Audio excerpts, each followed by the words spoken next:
Welcome back, everybody. Hope everybody's having a profitable day.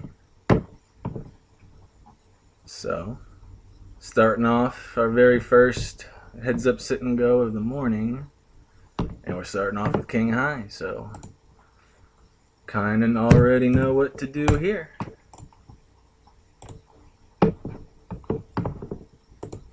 To be honest, given the dynamic of having anonymous tables and no one's ever going to sit down with you and know who you are and have a predetermined idea in which how you play, I don't really hate limping the king 4 there just to see if they're going to attack that button limp. And then you basically get to, if you show down a pair of kings, or in this instance, say a pair of 4s with the king high, you send a message to that player from the get-go. Yes, I can limp a hand as strong as king high heads up on the button. They might not assume that you'll do so at every blind level because the stack depths will eventually change, obviously. Here, I just, obviously we probably are way ahead of a limp range, but I also want to know if this guy is somebody who limp calls off all the time or is able to limp fold. So we're going to bump it up to 3.5x. If we start to see that he's just always limp folding, then we're going to lower our raise sizing with our better hands, like our king jack plus, ace 9 suited plus, our pocket 5s plus, because we want to get called. And what we'll start to do is we'll start flat calling and raising smaller with our good hands for value, and we'll start to mix in hands like jack 6 and deuce 7 and 9-3, hands with very little equity, and we'll be 3-betting those to about 3.5x so that we just get folds. And if we could take down a 2-bet the majority of the time out of position with the very bottom of every range, then how much more could you really ask for? And the rest of the time that you're getting called out of position, you are going post flop with the best hand the vast majority of the time. So you either win immediately the most of the time with the worst of it, or you win the majority of the time post flop with the best of it. So it's just, I'm not sure why anybody would ever argue against that strategy. Maybe you're playing, maybe it's villain dependent. If you're making an argument against it, maybe you could say it's villain dependent and there are leaks in villain's game that are so easily exploitable for just tons of value that you don't necessarily need to even risk 3-bet bloating pots just for the sake of possibly getting coolered because you found such a low variance route to beat him with another method. If you watched my first video, I touched on my own personal belief that the best way to beat heads up sit and goes is to find the path of least resistance. Now, if I were to play devil's advocate and argue against myself, I would say that you should be taking any equity that you can every single time. To once again counter myself, I would say that sometimes relinquishing X amount of equity in a certain spot will increase your equity in other spots by an amount that makes it more profitable. This kind of touches on the idea that I've heard people talk about with they're willing to not always stack off, but they're willing to give the other player value for knowing that they don't have the expected value. It's a negative expected value play, and they're willing to make it because they say that will cause their table image to become more profitable down the line. Now,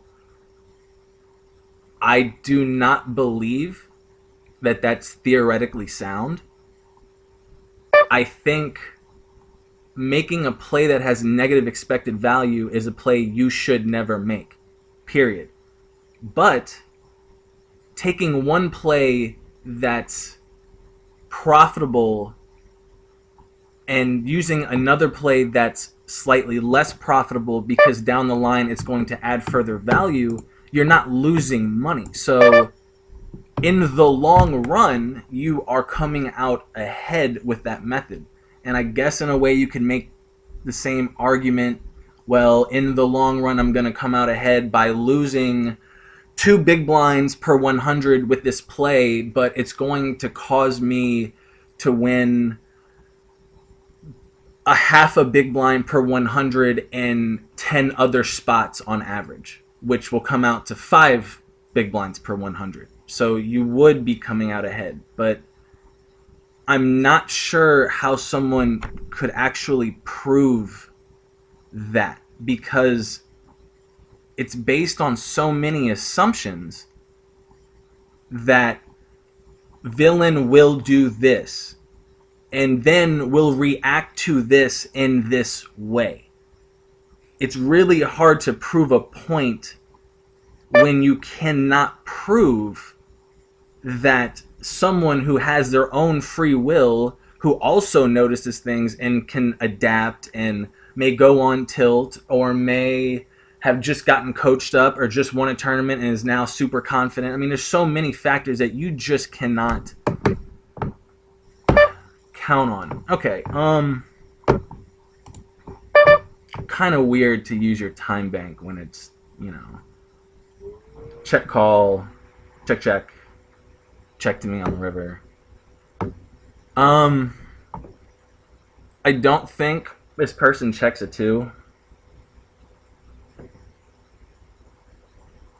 Do I think this person could have a hand like 4-5, 5-3, 4-3, maybe ace-3, maybe ace-2? I mean, I'm blocking the kind of ace-3, ace-2 kind of hands. I think I get raised here by ace-queen. I get raised here by 5s. I get raised here by 4s. I get raised here by ace-4. I get raised here by ace-5. I'm going to make a really, really poor check.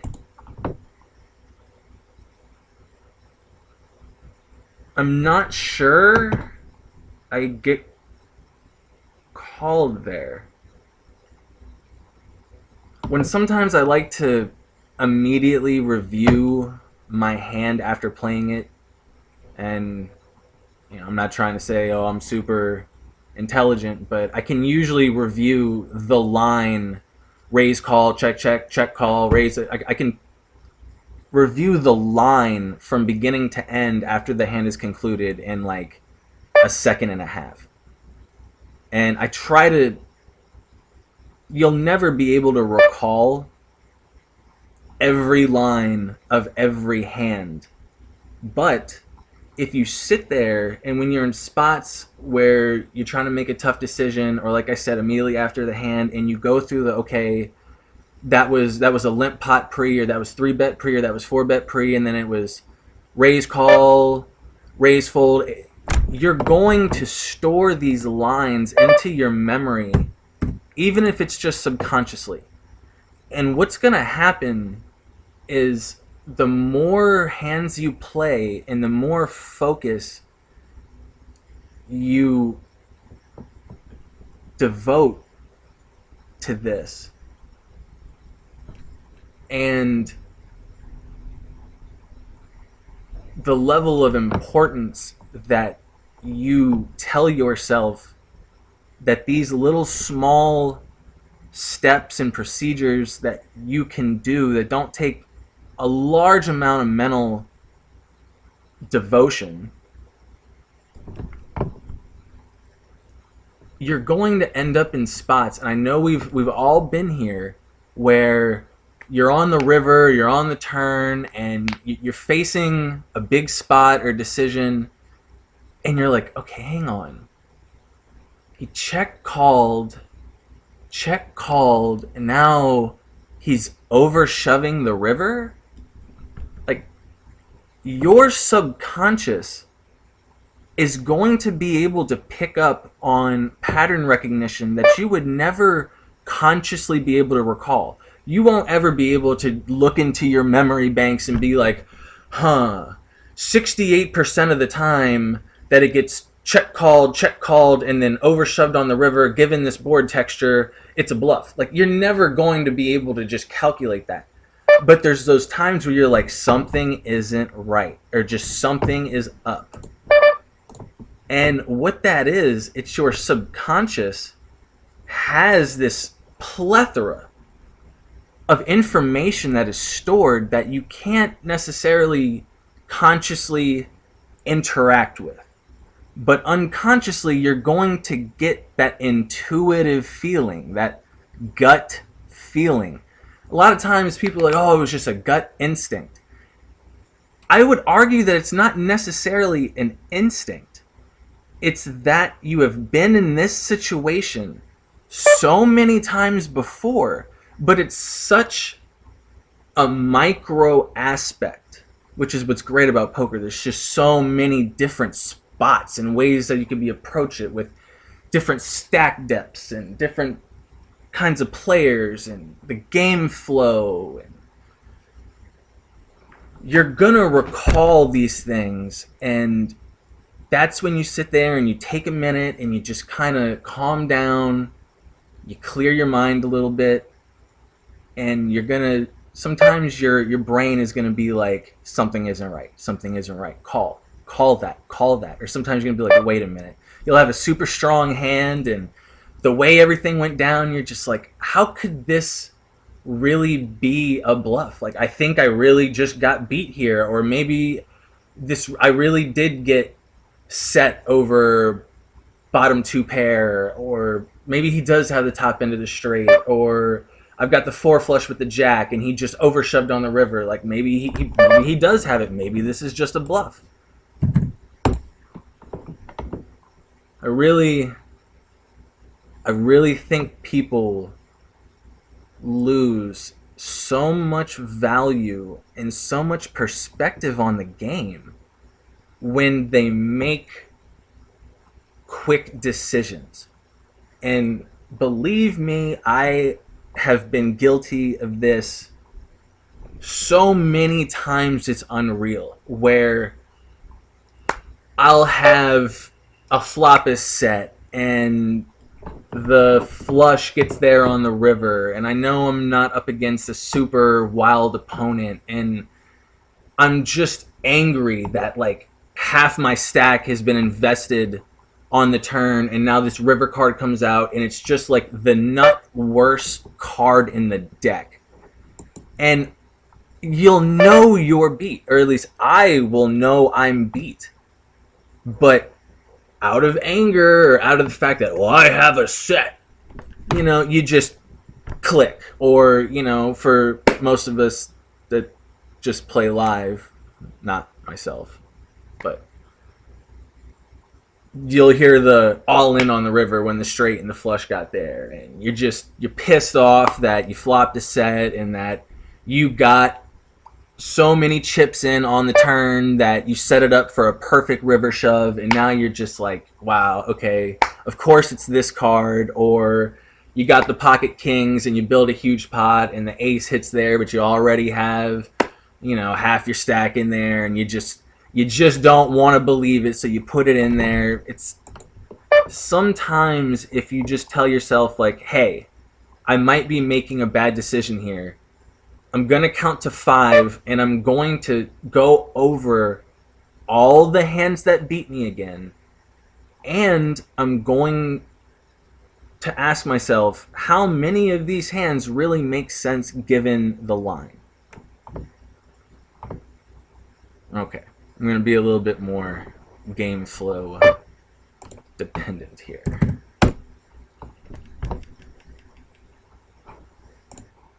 The last hand was interesting, I believe. Well, hand before that, I guess.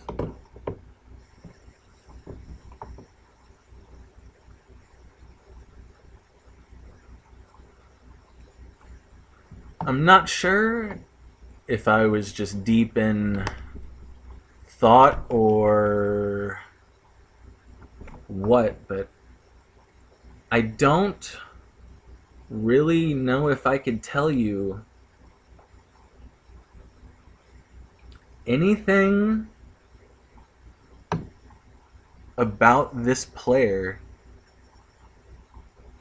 thus far, except for the fact that they take much longer to make their decisions than like 98%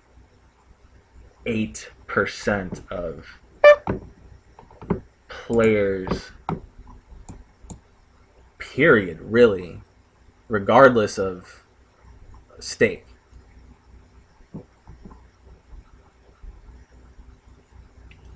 I know that we raised a weak king a few hands ago on the button. Well, we did again this hand, but talking about a few hands ago we did, and we got 3-bet. And I believe his 3-bet was about 3.2x. And the only thing else that I could really establish about this player is that they're not doing anything that I find to be leaky thus far. I don't feel that this player is bad. I feel this might be jumping to conclusions, but poker is a game of incomplete information, so sometimes we're forced to make assumptions based on the data that we have. But I feel like somebody who hasn't shown me anything strange that I can make a read off of so far, and that is taking this long to make decisions, I would assume that this player is much better than the average player at the low stakes.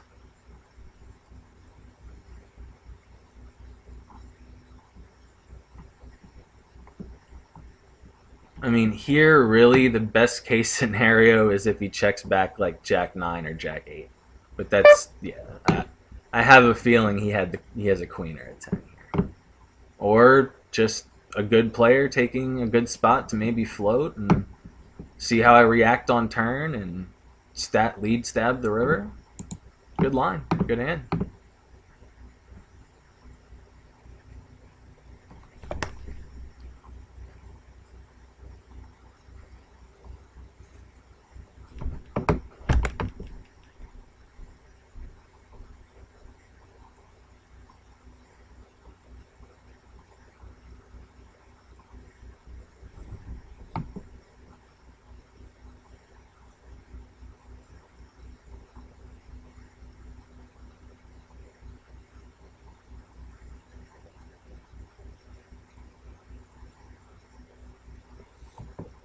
I'm starting to think that maybe this person is taking this long to make every decision to try and tilt me. Because I have seen people do that.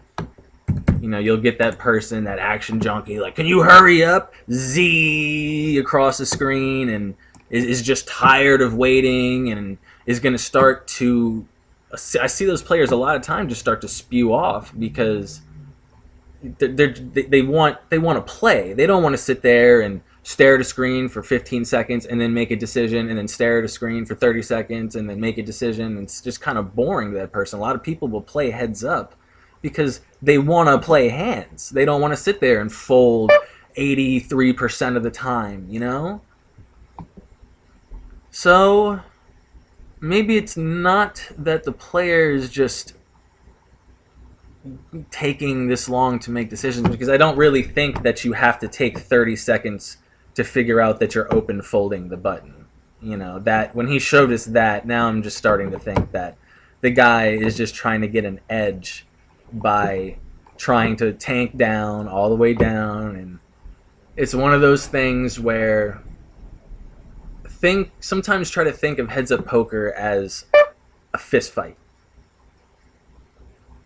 If if your opponent is going to do the Floyd Mayweather and is going to just dance around and not really come after you and just try to tilt you, and every time that you start to get frustrated and go in after them in a manner that isn't efficient, they're going to make you pay for it, because that's already their predetermined strategy. I'm going to try to get in your head. I'm going to try to tilt you. I'm going to try to get you to play something other than your A game, and I'm just going to sit here and laugh and basically troll and try to get that value from doing this sort of thing, So if your opponent wants to do that,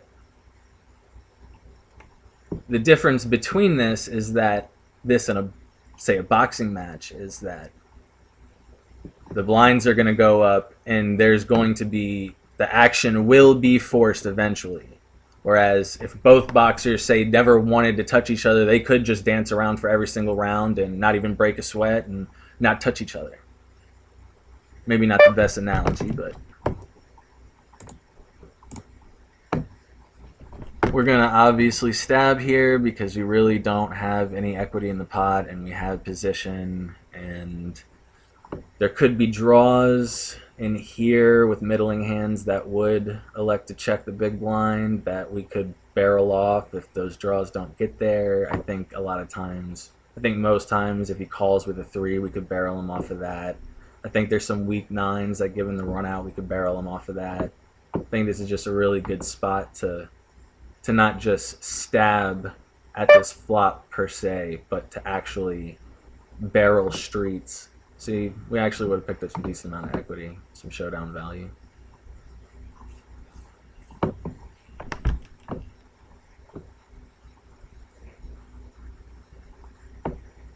Something I thought of just now that may not necessarily be the case here, but sometimes when people get an early chip deficit, they will slow down their play because they want to play less hands to get to the point in which the blinds are higher, in which they can play push fold poker with you. Because then at that point, I think to a certain extent your chip advantage is negated, because you're obviously up by fewer big blinds as the blinds increase.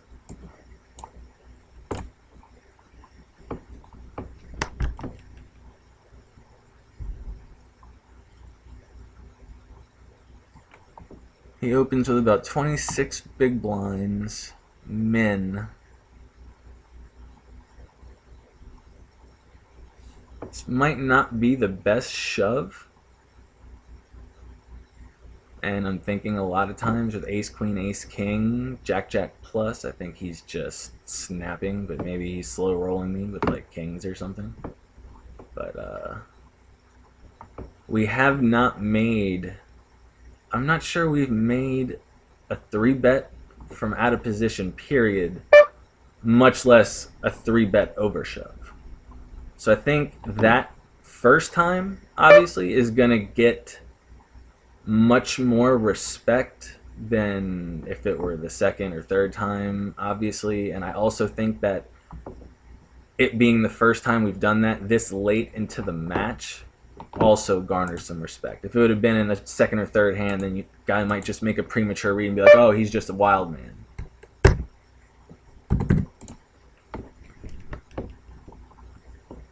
If he were at about 18 big blinds or below, I think I would be just 2xing for my pre-flop raise sizing. But I this point at these stack depths, I really don't feel like getting flatted super wide. So I think I could shave some of his range by making it about 2.5x rather than minning. And whether I minned or made it 2.5x, it's just a super easy fold at that point, considering he hasn't done this. Some people might get caught up in game flow and say, oh, well, I just 3-bet over shoved on him and he's going to do it to me the next hand. Like, he's just trying to prove a point. But every hand is random. Just because the guy 3-bet you 3 times in a row, the last 3 times that you opened, and he does it the 4th time. The 4th time doesn't mean that the bluff is any more likely than any of the other times. How do I word this? Pattern recognition is one of the humans' greatest strengths. But oftentimes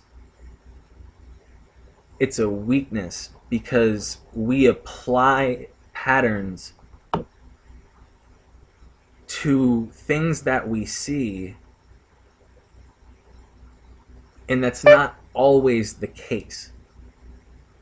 For instance, let's say back with the Native Americans, they noticed that the last 4 times there was a big fire, there was a flood within a week.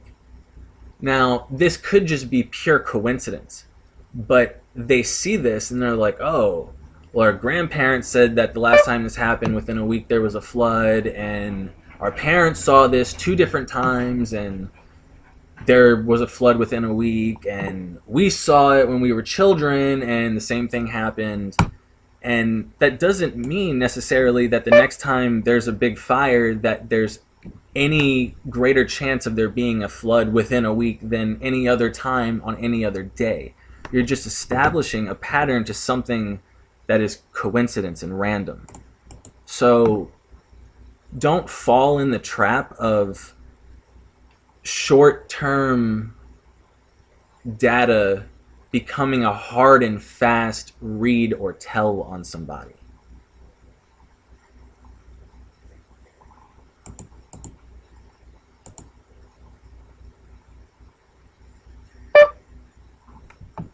Probably played this hand as bad as you could expect.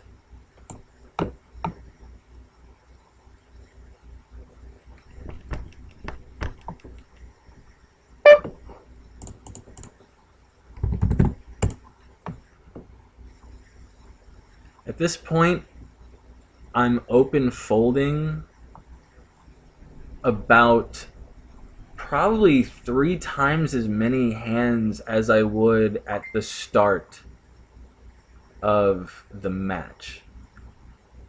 Mostly because of stack depth in terms of big blinds. But also, I have not shown many times that I'll limp the button. And to be honest, I feel like just about every single time I have, if this person were hyper competent and paying attention to what I'm doing, I don't think I've ever shown any strength by limping or after limping pre-flop. So why would I limp a weak hand now? So that I could fall right into a pattern that my opponent could easily have already established?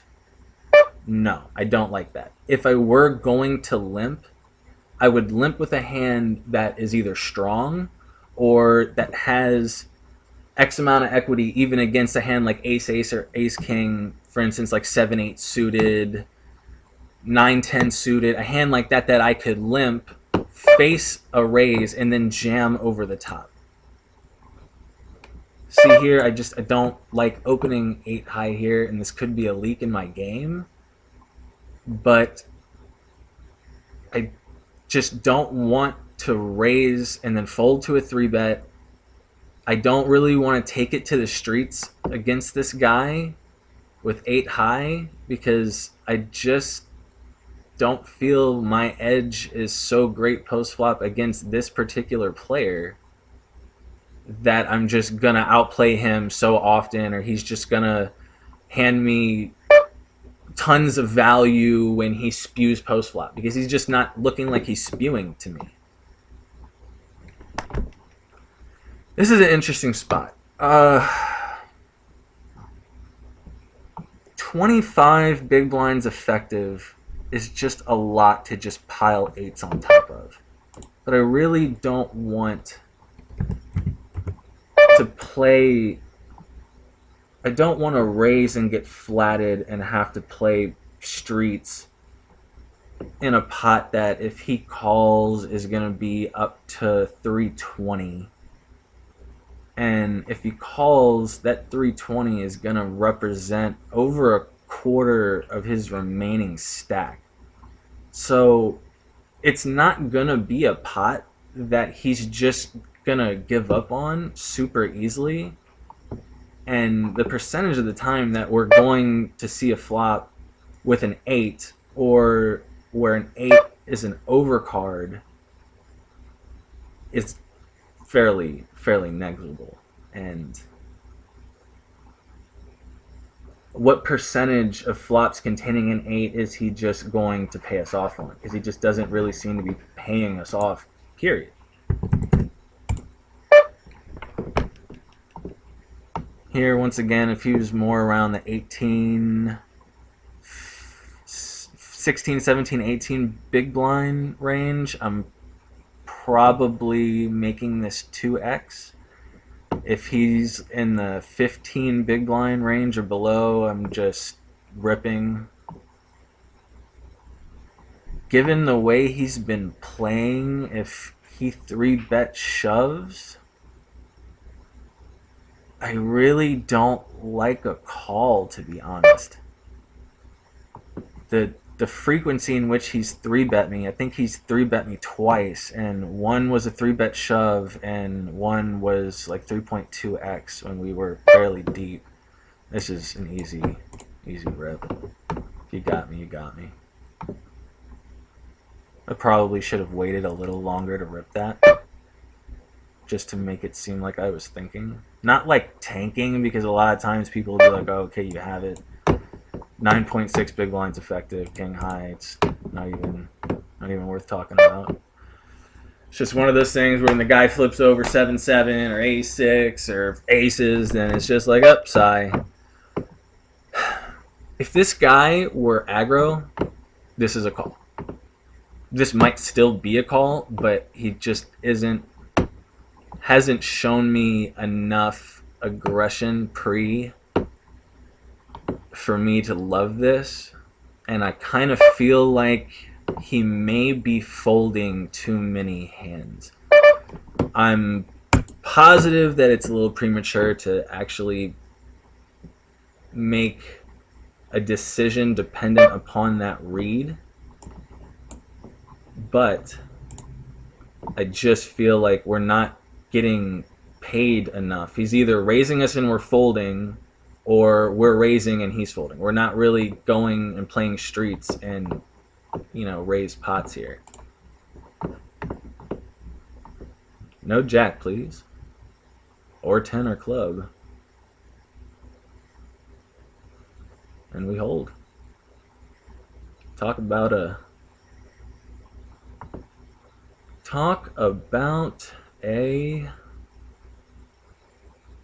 fade. I'm just curious to see if this player wants to play us again. I will not play him again because I just did not see really many mistakes. Alright. A good game. If y'all stuck around to the end, thanks for watching. Glad to put a win on the board for the first match of the day. And Talk to y'all later.